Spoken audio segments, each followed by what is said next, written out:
Hi, everyone, and welcome to this episode of Ask a Death Doula. My name is Suzanne O'Brien. Today, we have a special guest, and I'm going to tell you a little bit about her, and she's got a wonderful thing that she's created. So my loved one and me started out, it's a grief journal, and it started out as a sympathy gift for a friend.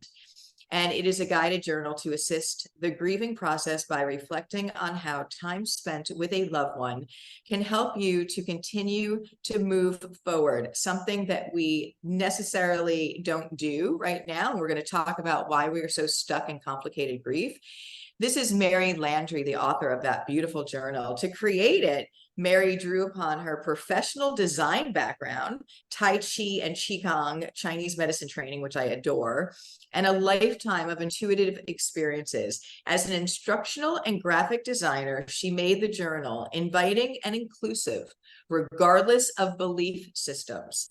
As an energy healer, Mary honors death as a natural part of life and reminds us of our connection to all. And as someone who has experienced loss and is an empathetic friend, she provides loving support during the quiet moments when comfort is most needed. Mary is also currently training to become a certified end-of-life doula and care consultant. Mary, welcome to Ask a Death Doula. Thank you. So happy to share this with you. Thank you. And everyone. Yeah, absolutely. I was very moved by the uniqueness of this offering. And so I love that you said it was originally created as a gift to a friend. And I love the loved one in me. So we're going to get into it because this is so needed and so very special. And we need to have these rituals, containers, pathways that people can access to help them process grief. So we're going to talk all about it. But first, welcome to the show. And I wanted to start out by asking you, how did you come to the idea of creating this beautiful journal? A friend called me up. It was actually, she was suffering through losing her dog, right? And she called me up for support because that's a role I play with several friends. And then I kind of thought, that I could create something to help her memorialize and capture her experiences of not only memories of her loved one, in this case, her dog, but also to learn from that shared experience and capture that in some way. And then so as I was doing that, I was like, oh my God, this applies to people, to how I've kind of like lived my life by always kind of reflect when anybody who's been close to me, I've always kind of just measured like what I've learned from them, and I've always kind of like explored the qualities that they offer in life and what that meant to me. And so then I've always appreciated and cherished that, and realized that it's been a lifelong approach that I've always had, and that has always helped me through difficult times. So that's interesting. And it's really something that we don't have as an understanding, that philosophy anymore. And last about 120 years, we've completely created a lack of awareness and almost like this maybe death can happen, maybe it won't, maybe it's optional, don't prepare for it, don't talk about it. And that's on so many levels, it's so tragic because we miss on just the value of every single day, the beauty that the gift of that day, and then also not even from a practical standpoint, planning, even in just some fundamental ways, when it shows up, it makes it 1,000 times more difficult. But what happens too is that the celebration of life, like just like you shared, what did I learn from that person? What are those moments, those gifts? All of it we can carry on and do forever and ever and ever. And what happens in trauma and things that are heavy is our brains usually go right to those painful memories. So I always call it like a highlight reel, because this is very important when we process grief, is that right now it's not going well for people. And so it shows up because 100% it will, no matter what, how much we try and outrun it. When we're not prepared and we don't talk about it and we don't even live with the awareness one day, it will happen. It usually is not going well for most people, or as well as it could go. And they're remembering all of those moments of pain, shock, whatever they see, and we forget about all the richness that Right. Exactly. relationship, whether it's a dog or a cat or a person, which, by the way, there's no diminishing animals here. In fact, I Right. sometimes Absolutely. even more intense. So I absolutely love that you just shared that, because when we can bring back this awareness and knowledge to people in general, is that that person is never gone. And when you can replace the highlight, what I call the highlight reel of the painful memories, to these memories that you're talking about that you can do in your journal, every time then you look back on that, you're bringing up those gorgeous moments that have a completely different energetic frequency and really allow us to move past a heavy, painful part of grief into a more healthy one. Yeah. Yeah, and I wouldn't. I might say, instead of replace, I might say transform, because it's in my life experience, it's the difficult times and accepting the difficult times and working with those difficult times that help shape and hone who you are. Oh, yeah. Oh, and influence your growth process. So they're like gems that contribute to your personal growth and make you shine and appreciate your own humanity in the process. I think the hardest things we go through in life are our greatest teachers and our greatest gifts. Absolutely. I know they don't always seem like it at the time, but like having that faith. And so when I say replace, I mean just the highlight reel. So that freeze frame, just sort of try and change that. But of course, yeah, everything. And you know, the wisdom of our end of life patients is the best teachings that there is to offer on how to live. And they talk about that everything was meant, even the hard stuff, especially the hard stuff. So, I mean, for us to hear, it's like from the mouth of babes, right? For us to be able to share, you and I as practitioners working at the bedside of those at the end of life, which many people, you know, it's the #1 fear in the world. For us to be able to share that wisdom, that perspective with others can really help them to change their relationship and to be able to step into something that's very natural. Yeah. And take part in these beautiful things. So you wrote this, okay, so you wrote this journal, and I love your background to graphic designer, but also explain the Tai Chi and how, and the Qigong, how did that, is that influenced in the journal? Oh yeah, absolutely. I mean, I woke up through when I was studying Tai Chi and then Qigong, and that's how I became familiar with. Can you explain more when you say woke up? Can you just share a little? Just the energy mechanics of who we are as a person, you know, our physical state, our spiritual state, our emotional state, our you know, our energetic state. And that became my toolbox for which to explore the depth, my own personal depth of who I am as somebody living in this world. It shaped my understanding of how we are basically spirit, experiencing life in this physical body. I want to hold on to that for a minute, because I really want people to hear this. So we talk a lot in doula givers and all over about that we're human beings, right? Human being. And I often will say that at the end of life, it's so beautiful when people's physical bodies diminishing, their spiritual bodies growing. And to watch the birth of this in its completeness, because organically we're there.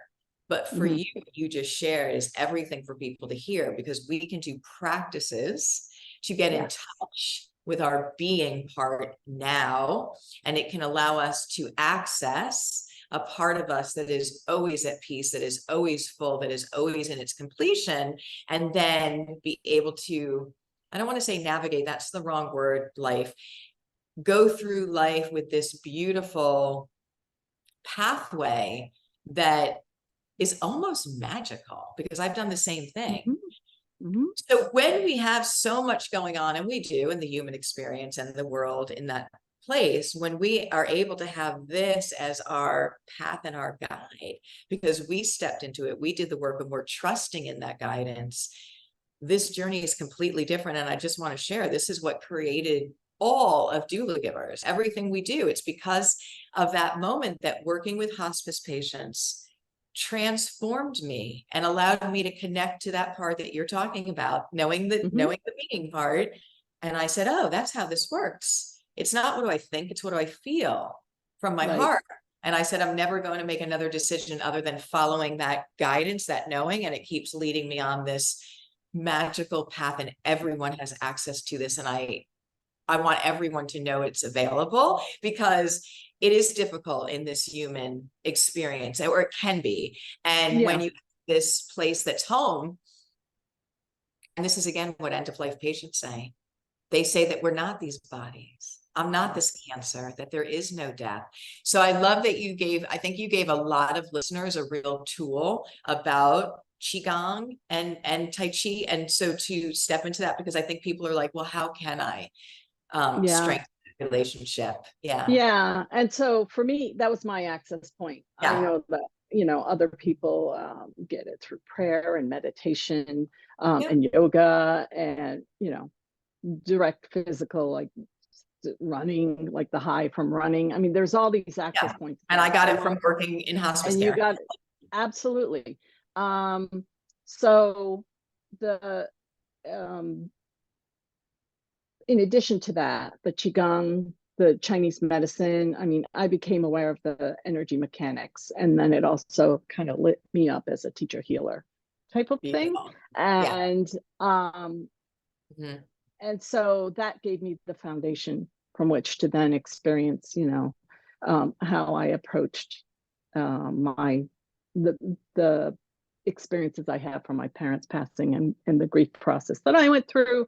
And you know, it all became a toolbox from which to, there's an inner strength there that I firmly believe everyone has. They just need tools to access it. And isn't it interesting, because I think we're all taught to look outside for the answers, right? And they're inside, and only you can unlock them, right? Exactly. So I'll talk about this strengthening of your being part. The connection is that it'll always guide you on your path of purpose and what you're supposed to be doing. And so it'll give you that, and we know what that feels like, is it feels really good when you get an idea and you get inspired, but then it's up to us to take that inspired action step, which I think is where most people block it. So you took the inspired action step and you created this journal. So can you tell us a little bit about the journal, what's in there and what people can expect? Yeah. So, well, I come from an empathetic background, right? And I come from a place of respecting everyone is on their own journey. Yes. So the journal itself is purposely meant to be inviting without overwhelm, and, you know, kind of helps neutral in a way. And so it kind of helps people understand, you know, it helps them speak from their own perspective and their own experiences. It's purposely not a prescribed outcome or a prescribed toolbox. It leaves the openness for everybody's individual experiences. And it also, I wanted to be particularly sensitive to people who have struggled with, had difficulties with people, that, you know, even some to the point that they've had a lot of personal pain, and it's difficult for them to call someone a loved one when they're in the thick of it, right? Until they come through it on the other side, and they learn just how it helped benefit them and their own personal growth, difficult experiences, right? Like we've mentioned before. Can you unpack that a little bit? Because this is important. I just want clarity around that. When you say when somebody's having an end of life and it's difficult for the person to even call them a loved one, is that because of dynamics and strife and things? Yeah, well, there's a range, you know, There is a range. anyone who influences you, be it a positive influence or a difficult influence, just it shapes you in your perspective. And you know, often in our culture, the filter that we assume is the right approach or the right way to be is that you have a loving relationship. And if you don't have a loving relationship, then you're lacking something. And that's not how know, this works. Yeah. That's not how it works in the loving relationship. Everybody, that's not how this works. Yeah.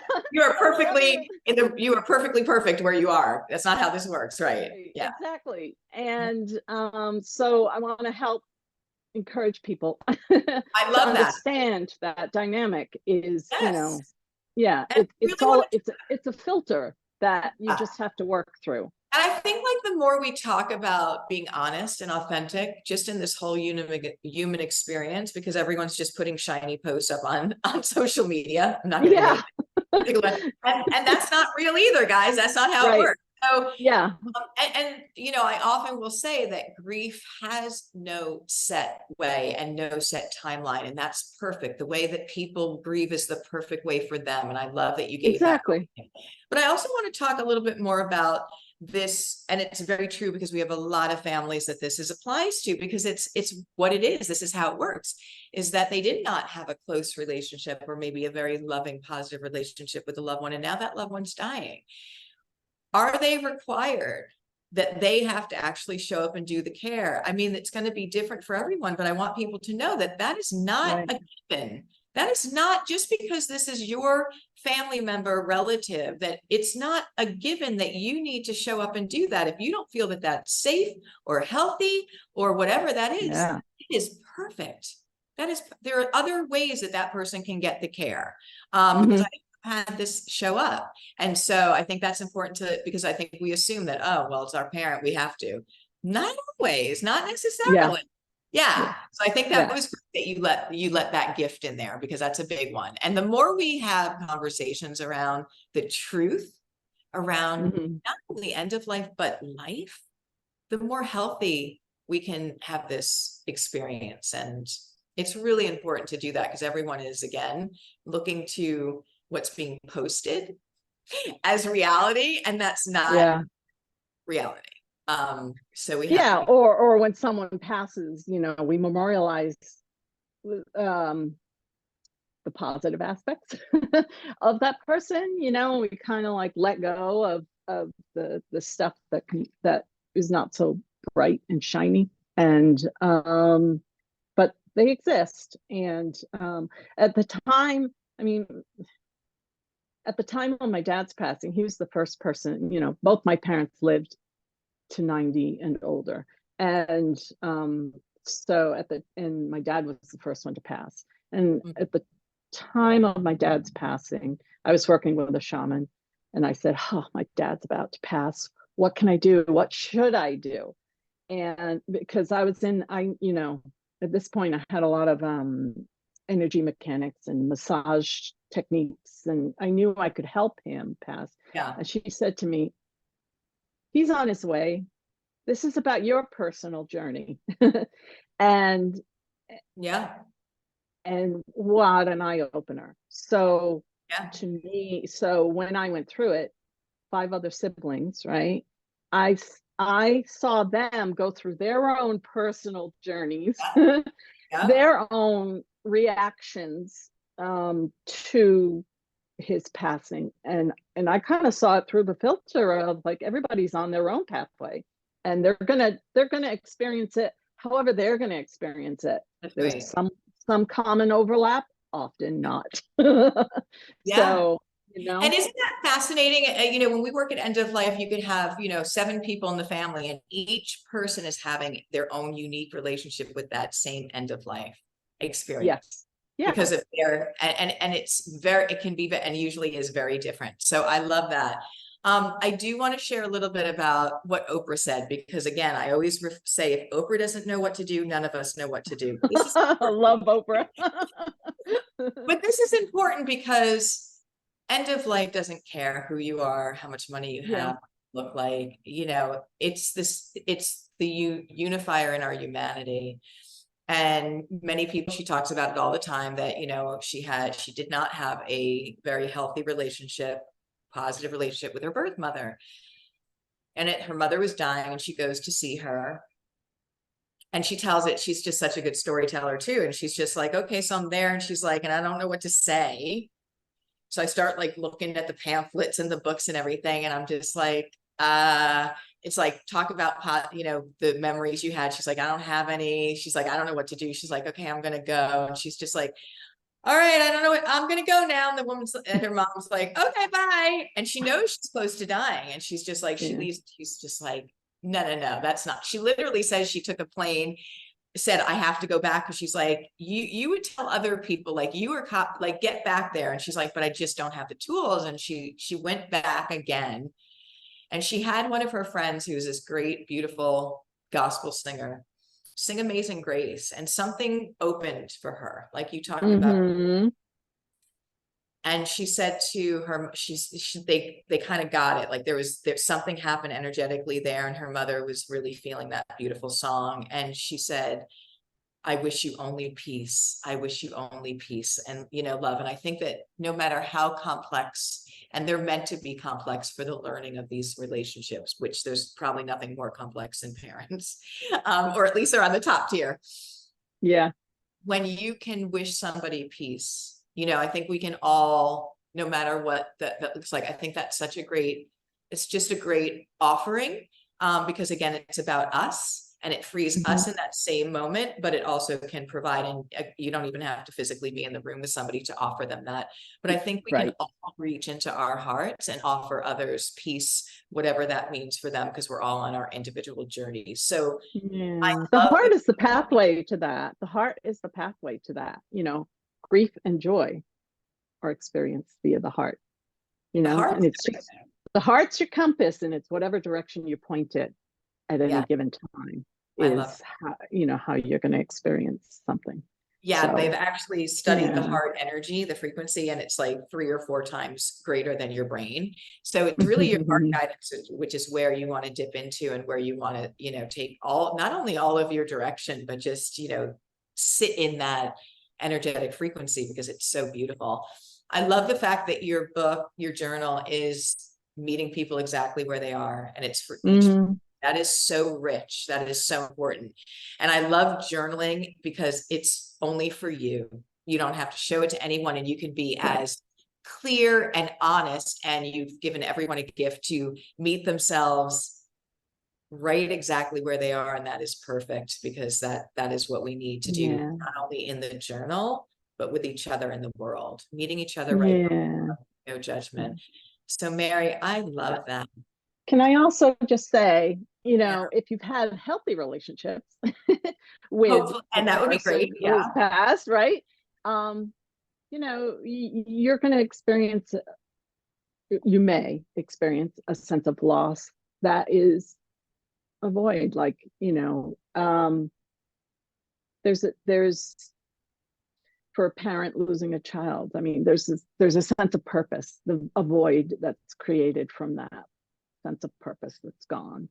And in the physical lifetime, right? Because of the roles that you played with each other, and or grief just as a change in what was familiar, right? A loved one passing who struggled through disease or something is still your familiar path, and something's changed.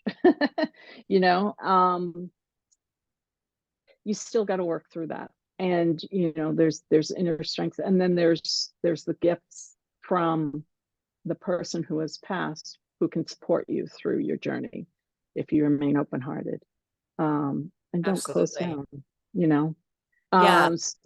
So losing a loved one who was a positive influence on you is you don't realize just how that it's going to be a completely different journey from somebody who had a difficult relationship. And I tried to remain open. I tried to like leave that open regardless in the journal. I love that. And I love the fact of really highlighting that this is really for the person that's doing the healing, regardless of what the relationship was. This is for you, that we all need to process and have closure and things of that nature.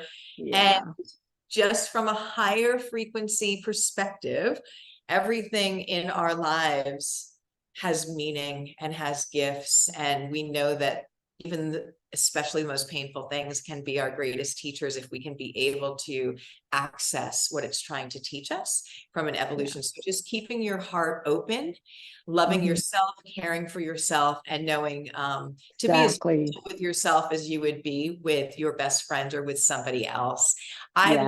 I love the idea of this journal. And I love the fact that you brought in, animals, because that, to me, when you were talking about the positive relationship, because really there's usually no negatives to them. They're so loving and unconditionally present, but there's such a void. And also, what was coming up for me is children. We really need to be sharing with children how to process and always be able to hold the same way. Absolutely. Right. Yeah. And they can guide you. Well, they're so smart, and we put them down. So, I mean, so these tools that we're sharing now can be used on so many levels, and really need to be, because the truth is those experiences and what that person brought to our lives never goes away. And it's just a question of how we process that and get to that beautiful place where those are the gifts. Exactly. Yep. Mary, I love it so much. How can people get this beautiful journal of yours? Amazon.com. It's you just put in My Loved One. Okay, I'm going to put the link down below, everybody. Great. So My Loved One and Me, absolutely beautiful. I encourage everyone. Yeah, let's see it. Thank you. Oh, I love that. I love that. I encourage everyone to get this, because we all have things that, and even if it's something from your past, this is a great moment. That it's always time. Yeah, that you can still. As I was developing it, one tool as an instructional designer that I've learned through the years is, you share this with people as you're developing it. And so I shared it with somebody who had lost her father fairly recently. And so I assumed she was going to do it according to that loss. But instead, she did it according to her mother, who had passed away several years prior to that time. And she said it changed her perspective on life and death. Like it literally changed her perspective and healed a very difficult relationship. And it's all about changing perspective. I can tell you right now, this is a fantastic gift to give somebody who has just gone through a recent loss or is going through one, because it's just, we often feel, what can I do for that person? How can I help? This is a beautiful gift to give. Mary Landry, thank you so much for being here. Absolutely love it. And so everyone will have that link down below. Get your journal. I'm going to get mine. I can't wait, and I'll share more. Okay. Thank you so much, everyone. Thank you very much. Thank you. Yeah. Ask a Death Doula, and we'll see you in the next episode. Thanks, everybody. Bye.